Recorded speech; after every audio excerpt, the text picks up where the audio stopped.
Welcome to Disability Empowerment Now, Season 3. I'm your host, Keith Murphy Deaconcini. Today I'm talking to my dear friend Richard M. Rhodes, who is a disabled actor, writer, director, and all around Shakespearean. Richard, welcome to the show. Hi, Keith. Thank you very, very much for having me. It's such a pleasure always speaking with you. Thank you. So we met several years ago, a lot longer than it actually is, through theater breaking through barriers. Is that right? That's right. We met in person, if you remember, in New York City. Yeah. Yes. And what do you remember our first project together? Was it in person or via Zoom? I think our first project was that sort of workshop with Richard the third. Yeah, it was Oh that yes, workshop. that Sorry. that was a collaboration between theater breaking through barriers and identity theater. Nick, the two Nicks, the Nick who we both know, uh, and the other Nick, I'm blanking on I'm his blanking on his name last myself. Yeah. name. Uh, he actually underwrote a disabled narrative into Richard III, That's right. which I didn't think could be done or done nearly as effectively as he did it. And that just still blows my mind away. But yeah, that was when we met, and I met so many great people through that workshop. You directed me in my first Zoom play virtual for theater breaking through barriers. Now, That's right. trigger alert, there will be talk of suicide within the next 5 minutes because I always spoil the end of the play because I feel I need to. Yeah, Uh, absolutely. it, it was a wonderful, short, very dark Mhm. play written by Enrico Hall. Last name's Barbara. Sorry, Enrico. Uh, called Teacher's Pet, and I actually co-starred with our fellow board member Anita in that production. That's right. It was the play center, which really a master class on grief and self love and the lengths that we sometimes go That's right. to try and heal ourselves. Uh, the character I play, and I forget the character's name, it's unimportant. What's important is I played that character as a bipolar, schizophrenic, Alcoholic. alcoholic. That's right. Thank Mhm. you. It's been years, it feels longer. And Oh, I get throughout, chills thinking of that role. I actually got chills thinking of that role. You were brilliant in that role, by the way. You were just spectacular. thank you. And I remember we did a lot of extra rehearsal, You and I did, yeah. just the two of us, because it was my literally my first and second go around as a actor. Uh, And I remember when you took me aside and said, you know how critical you are to the play, right? You are really the star of the show, and usually that would make my ego do backflips. But in this particular incident, I wanted to not be the star at all.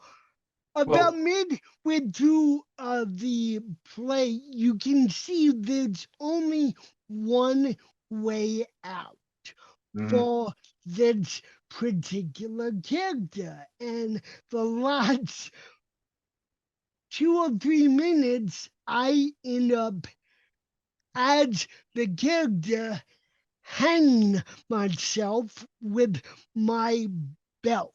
Or that's right. we improvised that because we needed to show it, That's right. but Without had no idea how to do that.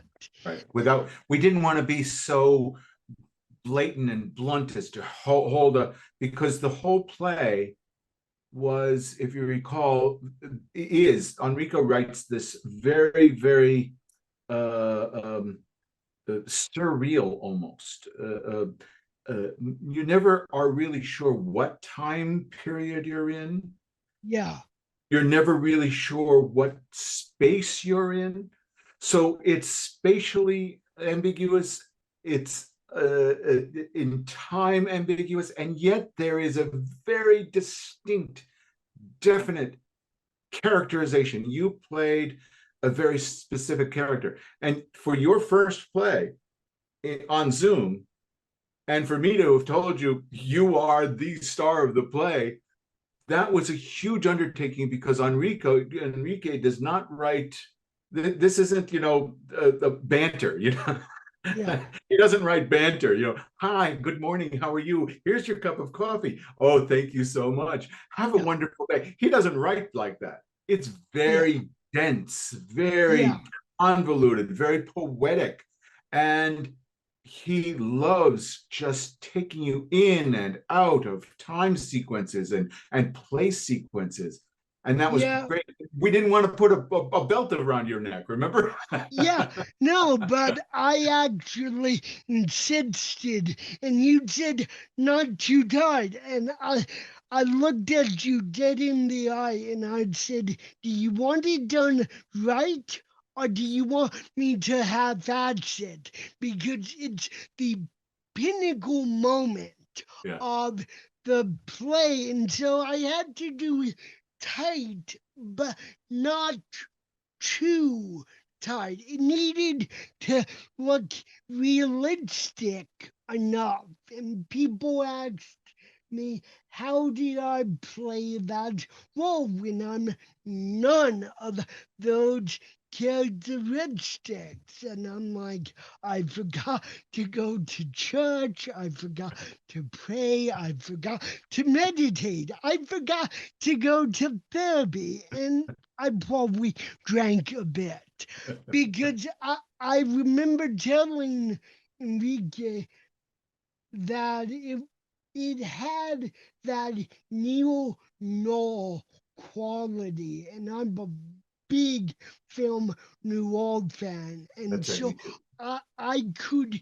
read it like that. But yeah, I had done a in person play in 2019, a few months after I met Nick Vercelli, the artistic director of Theater Breaking Through Barriers, but really teaches that the following year, or maybe it was the next, it had to be the next year. I'll look at my notes sometime. That was really my first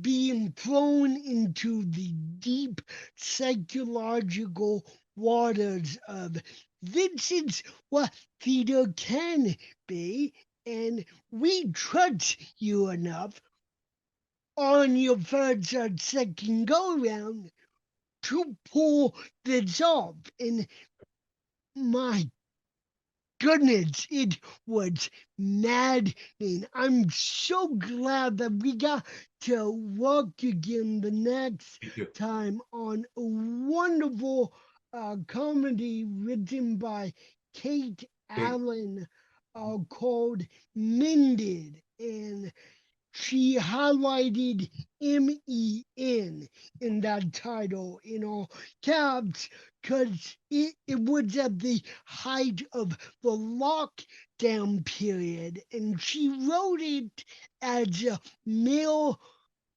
comedy of fantasy football, bros Rose comedy. getting together, and yeah, that's right. Yeah, Yeah. written by women. I mean, that's how I It's great. promoted the show. And I'm like, if I wasn't in the show, I Never would would have be believed it. watching it and laughing my ass Oh, off. it was funny. It was very funny. Yeah, That's right. and so, and I interviewed Nick Vaselli last season. You have a much storied, almost Shakespearean history with Nicolette and his It's wife true. I do. Anne Marie. Please go into that a bit. Well, Nick and I met Nick.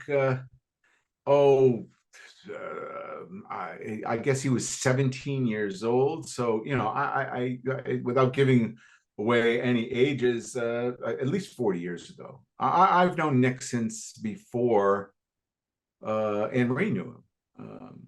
So I've known Nick for a very long time, and we did 1776 together. It was a professional. We were living in Scranton, Pennsylvania at the time, and a professional director and his professional wife, choreographer, had moved into the area, and some of us were professional. That is, I was a semi-professional at the time. Young actor, still studying. This was pre-equity. I think I was pre-equity, but I had done some professional productions, and was done some college work, and we rented a high school in excuse me, a junior college stage in the heart of Scranton, and Jim Ferrario sadly passed away since then, but wonderful man, and extremely generous and a terrific musician and musical director. He and his wife, Kathy Jo Hubner, choreographer, New York City choreographer, directed this show, and Nick and I hit it off. And he would every night. I played Samuel Chase in this. Every night I would have to eat on stage, and he would do things to my food, like stick Peeps in my bread, or so when I opened the bread, it'd be or my turkey leg he would sprinkle with hot peppers. So when I took a bite, it would be steam coming out of my ears.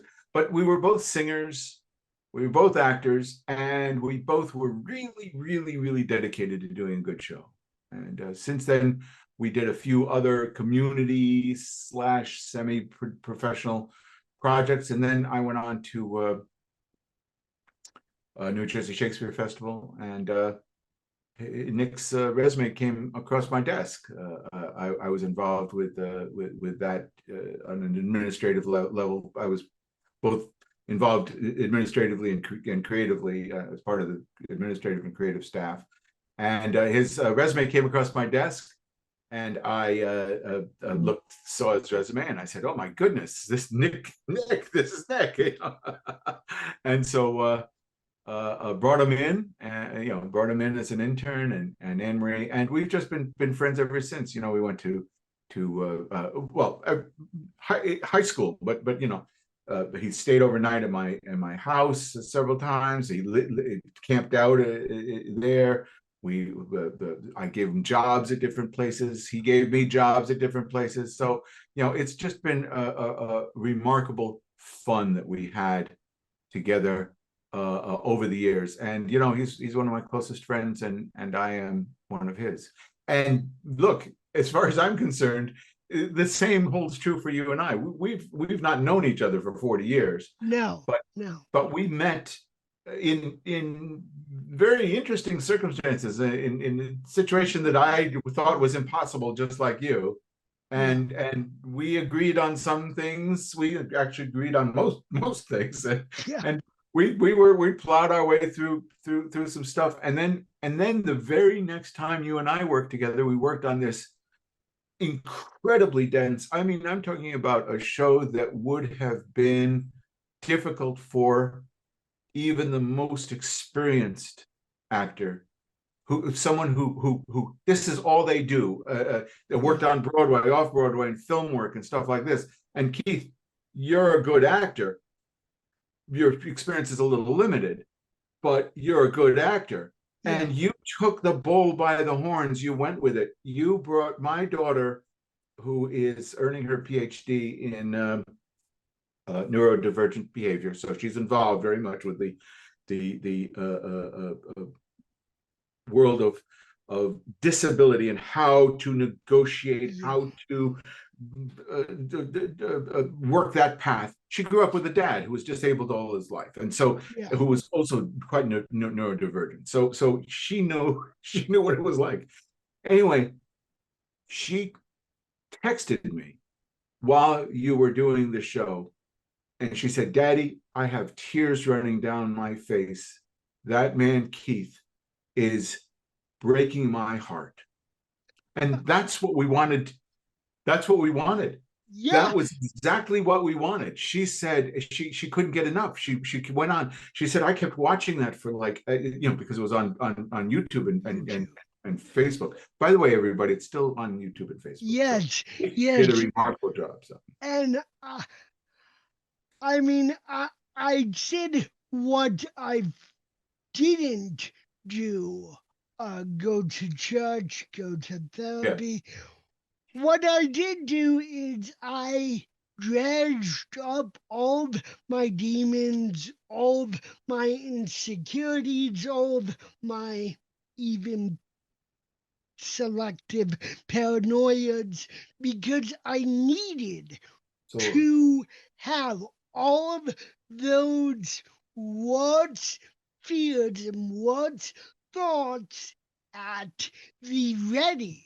That's and right. I needed to act like every rehearsal, regardless, full company, just you and me, regardless, right. Every time I'm actually doing the live production, because that's the only way I'm going to be able to convey that. I was so glad for Mended, though. I mean, as a really two-parter that had nothing to do with the other. Of course, there were two completely different plays. Such a breath of fresh air, and I actually got to work with Enrico as a actor, and Fred Babkins joined us, and That's he right. and I walked.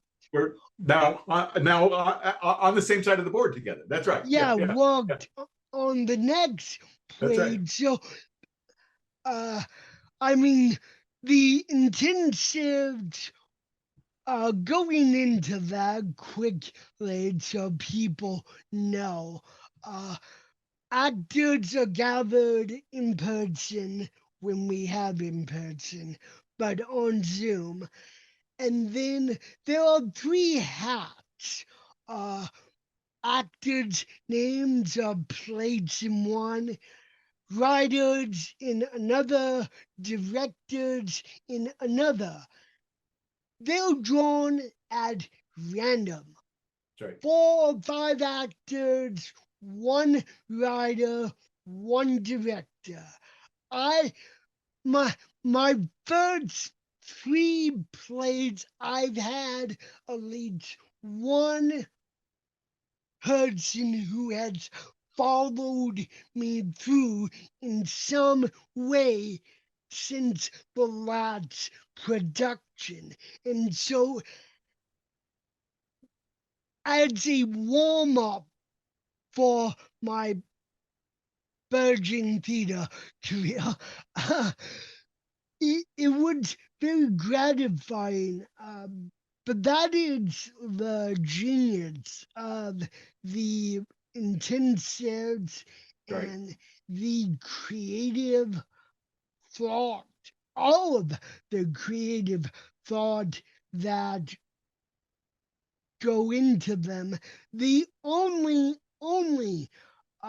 genre that I haven't played throughout every play I've done, and they've all been incredibly diverse, incredibly different from the lads. I haven't done a musical or had a writer with the gumption to write a character who sings off key and then gets booed or does a slap stick version. Like Leonard Cohen said in one of his songs, I've been blessed with the golden voice. And Mhm. that was his way of taking the sorry, uh,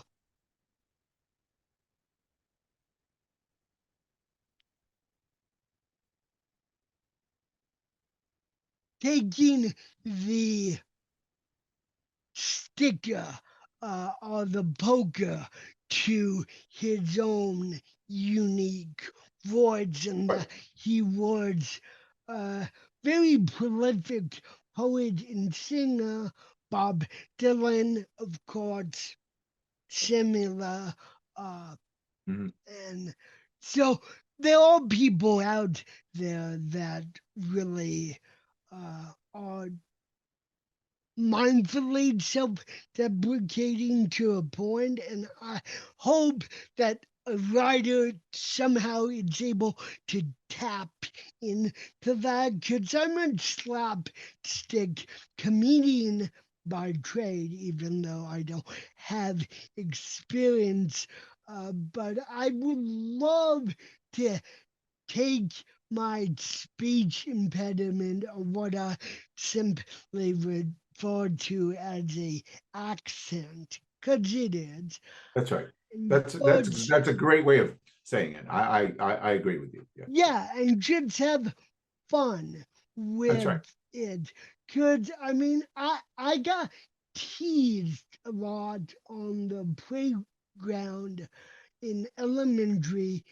People, both boys and girls, would ask me what planet was I from because of my voice. And this next thing is even more weird. Was I gay? Because I listened to popular music like the Backstreet Boys, in sync. Now it's hilarious, it's confusing, but then it was one of the most hurtful Yeah. things. And Sure. just to clear up, they when they said, when they asked, "Are you gay?"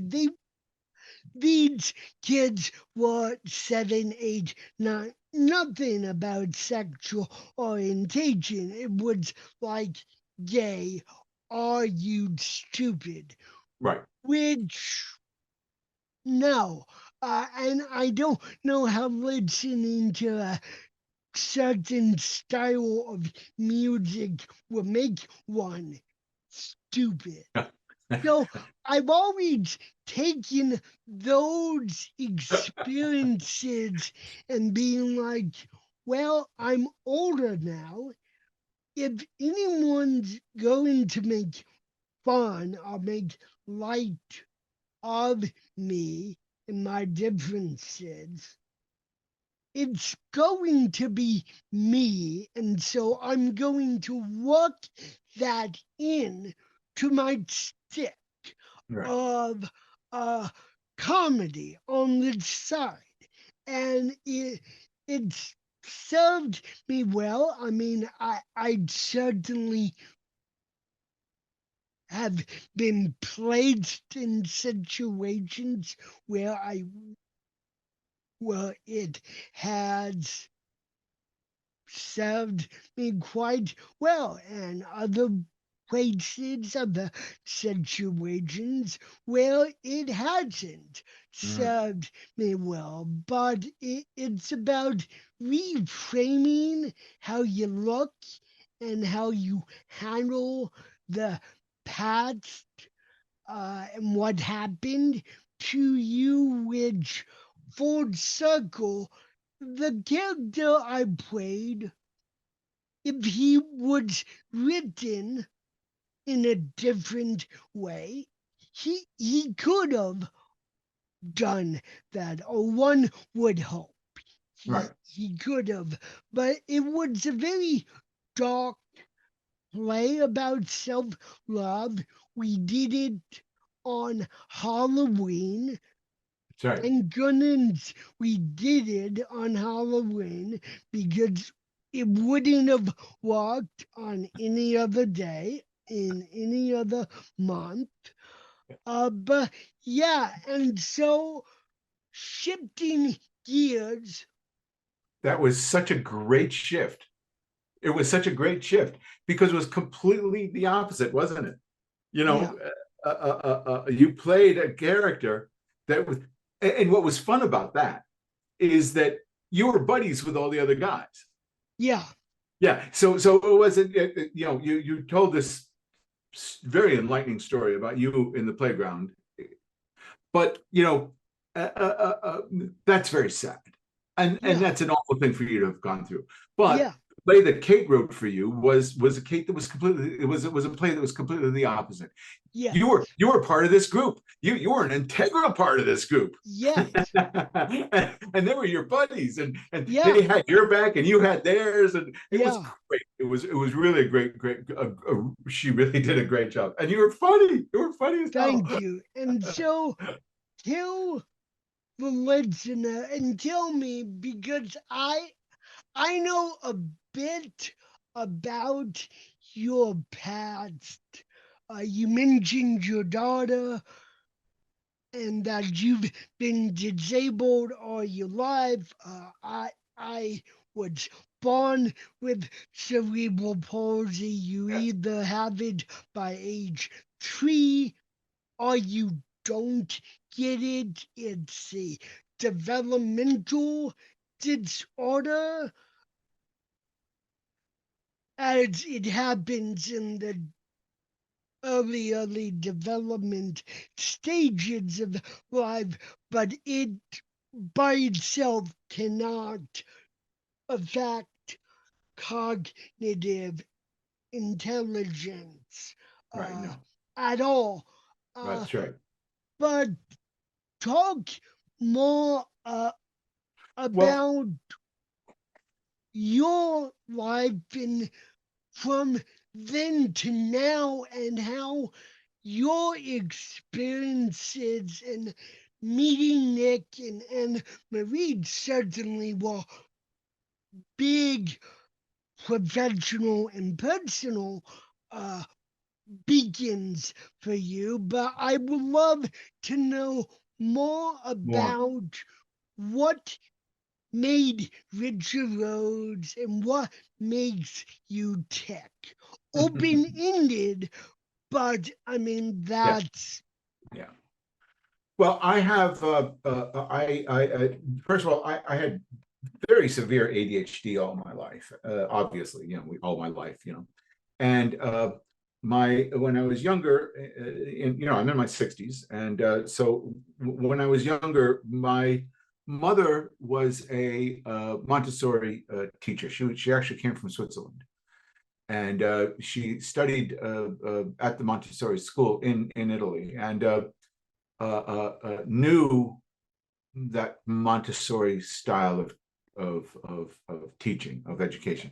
My dad, on the other hand, was a tough, um, military kind of sergeant kind of thing. And, it's like, that kid, he can't do anything right, so it was very much this dichotomy when I was growing up, educational dichotomy that I grew up in, with my mother, with this very nurturing sort of Montessori, let him do what he can do, let him explore, let him find where what works for him and what doesn't. My dad was very rigid. So I ended up having this sort of interesting approach to life that was half, I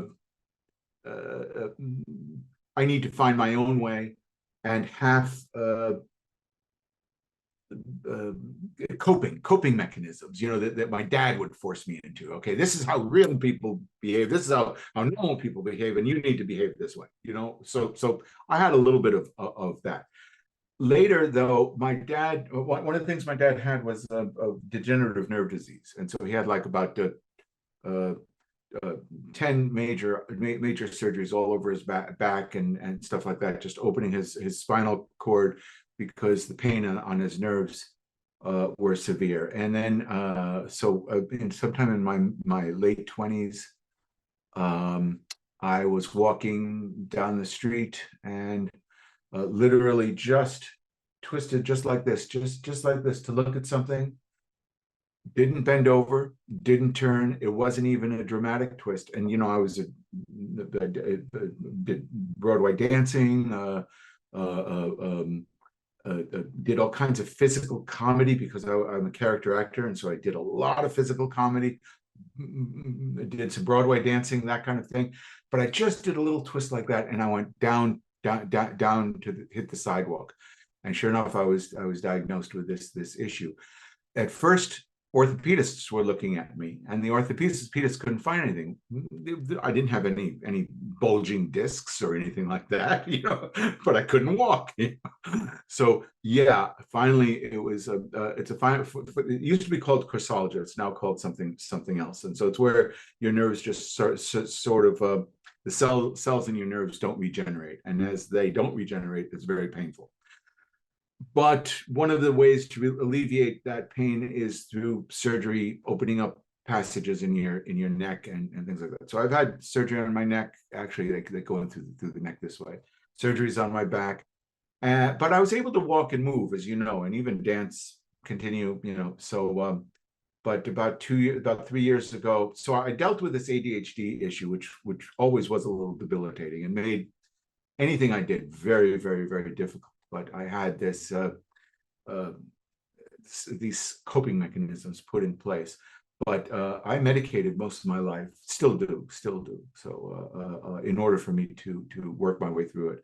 My daughter, who studies neurodivergent behavior, also she's getting her PhD in this. She says, "Daddy, I'm pretty sure you're probably right on the autism spectrum," which makes sense in many ways. There are many things that I do. She has a whole litany of tests that she says, "Daddy, you check off this." Oh, I think you're muted. Don't you love hearing that from your offspring, even when she's studying? It's like, Daddy, check, check, check, check, check. She's gonna laugh when she sees this. So anyway, it would be very Keith. I want to mention to you. You may want to interview her sometime. She's a Noted. wonderful. So yeah, which is wonderful. She can speak for hours on this. She's very, very passionately dedicated to this. So anyway, she right after the pandemic came, we were quarantined. I did Now, I have been in and out of the hospital, had several surgeries, often would be debilitated where I, for like weeks at a time, couldn't walk, couldn't move. But during the pandemic, something almost very similar happened. I was going to see my grandson. I reached over to a sweater that was on my bed. So imagine I'm not bending over to a low bed. Bed is high. I'm just bending over like this. Boom, I hit the floor. And one of the things about this disease is I have dystonia, which is where the nerves contract your muscles in weird ways that can be unnatural to how it is, and it happens to my hands, where my hands will suddenly come contracted like this. Anyway, it was happening to my legs so severe. I was in screaming pain, and couldn't walk for months and months and months. Had surgery on my lower back. Unfortunately, when I was in the hospital, I had several complications. I had a massive pulmonary embolism. I had blood on the brain, all kinds of things like that. So I was in stroke condition, but didn't stroke. And so the last couple of years have been a real fight to get back. So I walk with a rollator now. I have a cane that I use. I've been relearning how to walk the last. I'm kind of up to like 3/4 of a mile on flat terrain without a device, walking at a steady pace. So that's not bad, but I'll never walk to what I should be. Oh, and other silly, I shouldn't say silly things, but I've always been hard of hearing, so I have hearing aids, things like that. So I realize that hard of hearing is not the best term, but that was the term that we used all the time when I was growing up. Hard of hearing, So My I wear parents, hearing aids. So I wear hearing aids all the time. So yeah, all these things converge. yeah, my parents, who graciously were able to put me through higher education, particularly my disability studies degree from the City University of New York School of Professional Studies. They would often use the incorrect term.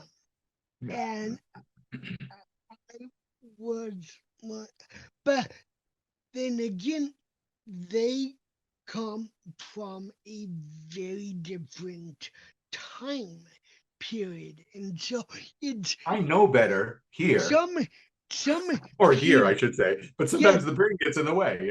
So, yeah, I think most people, at least most people that I've met, uh, who are very well meaning, are not using the old terminology out of stubbornness mm, or malice or bucking against PC culture or mm, whatever. right. It's just years and years of growing up with, I mean, on a lot of parking spaces, Yeah. you'd still see the word Disabled. handicap. Yeah. They were You disabled. Disabled. I'm not disabled. you either, but you'd see Or more handicapped. disabled, Yeah. but it's still not, we're not where we ought to No. be. I don't know if art is really a correct term, Exactly. but It's really it, hard to do. It's really hard to do this. Yeah. So, like, and so, I mean, some advocates, and all power to them, are really hard nosed with language. And again, noted respect. I have deep S- respect for them. Yeah. Deep respect. Yeah. Some people, though, you have to offer grades and understanding, because no matter how hard you try, you are just going to make either no inroads or so few inroads, and it's not because they don't want to learn. Right. It's just that some people, like, again, I would remind my parents of correct terminology, and they'll probably freak out when they watch this, but it's the truth. Some people you have to offer grace and understanding Mhm. to. All of the time, the correct term will be at the front of their brain, on the tip of their tongue, and the wrong term will come out. Yeah, It's like, and offering grace and understanding to a few people, a certain group, or whatever, does not negate the important work of correct and that's right. compassionate and forward thinking That's the key. terminology. That's right. That's the key. Mhm. They just, they're not opposed to each other or to No, they're not. one another. That's right. It's just like, so what was it growing up in the pre ADA period, the pre 504 period, and making your way through education? For me, grade school, high school was a nightmare. I did very poorly in both. And Join the club. exactly my it's very, very funny when you look at my old report cards. Richard is very smart. He just doesn't understand his potential. I don't understand why he can't do his homework. He's very slow in class, and I have to constantly move him because he's talking to all his neighbors around him. And there were times where there was like the way the teacher wrote that was like a glint in their eye, because there's nothing they could do to stop that. There was nothing they could do to stop that, because that's the nature of what I had. That's that curiosity, that that squirrel. Where is it? Where is it? I need to find it. You know what I mean? What's that shiny thing? Oh my God, there's a shiny thing over there. I got to go see that shiny thing. I don't want to do my math. I have to see that shiny thing. So that's exactly how it was. In college, I understood my issues, and I understood that I really, really needed to somehow force myself into focusing, and I did. It was not easy. It was actually very, very difficult, and I found that the best way that I could do that was to immerse myself in my studies, so that I took on even more than I could take. So I did something that is known as it's hyper focusing.